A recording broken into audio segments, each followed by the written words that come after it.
Sabesp entrou no processo de privatização no ano passado, né? Um processo bacana, importante, que terminou de forma muito exitosa.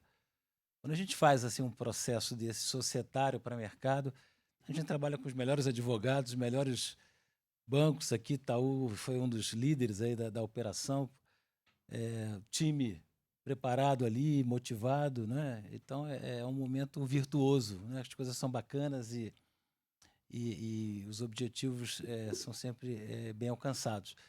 Mas depois vem a vida real, né? Quer dizer, a poeira baixa aí, a gente tem que lidar com a gestão dessa vida depois da privatização, a vida pública, né?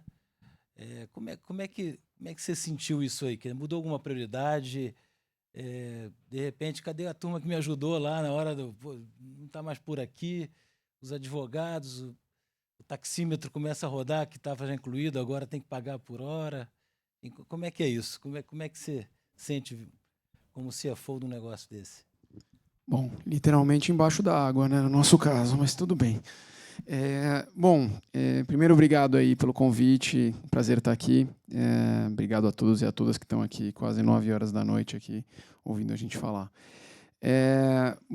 Acho que, primeira coisa, a prioridade do CFO, na realidade, é a prioridade do negócio, né? Esse negócio de fechar o balanço, olhar para a tesouraria, acho que ficou um pouquinho no passado.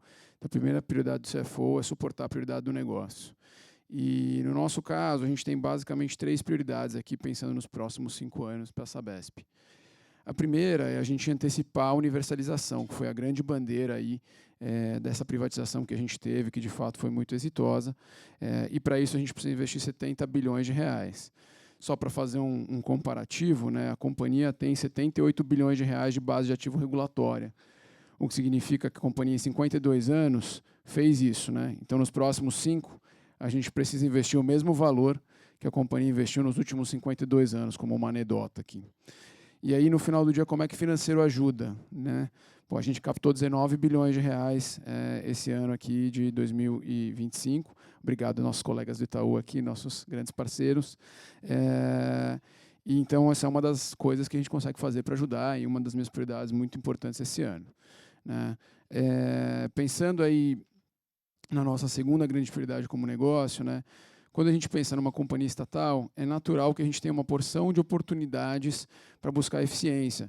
E não só oportunidades, na realidade, o dever, né? Como o Piani, nosso CEO, fala, a gente foi privatizado e ninguém entregou 70 bilhões de reais para a gente no banco, né? Então, a gente precisa buscar eficiência para a gente conseguir ter menos necessidade de capital, pensando aí nessa universalização, para a gente conseguir viabilizar isso para a nossa população.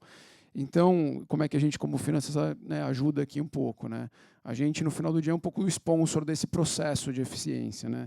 A gente implantou a ABZ em menos de 6 meses ali na companhia, ou gestão matricial de despesas, como quer que seja que a gente queira chamar. E isso ajudou a gente a trazer uma agenda de produtividade que, nesse primeiro ano, gerou aí mais ou menos uns 15% de economia nos primeiros 9 meses. Isso, obviamente, ajuda a gente nessa agenda e faz com que a gente consiga tirar mais proveito dessa jornada. E, no final do dia, assim, a gente é gestor de ativo, né? A gente precisa que esses ativos estejam performando na sua melhor eficiência operacional, né? Então, essa é a segunda prioridade da companhia e como é que finanças se relaciona com ela. E a terceira, que acho que é onde finanças joga aí mais como centroavante, é a gente ter oportunidade de aplicar o capital do nosso investidor por mais tempo e em mais lugares, né? No final do dia, saneamento é um setor que tem muito vento de cauda, né? É um setor que está evoluindo muito no nosso país. E quando a gente pensa no que é estimado de universalização aqui para o setor no país, é um estimado de um investimento de quase R$1 trilhão. E, naturalmente, a gente vai ter oportunidades de participar mais desse setor e dessa universalização e alocar mais o capital do nosso investidor, gerando retornos de mais longo prazo.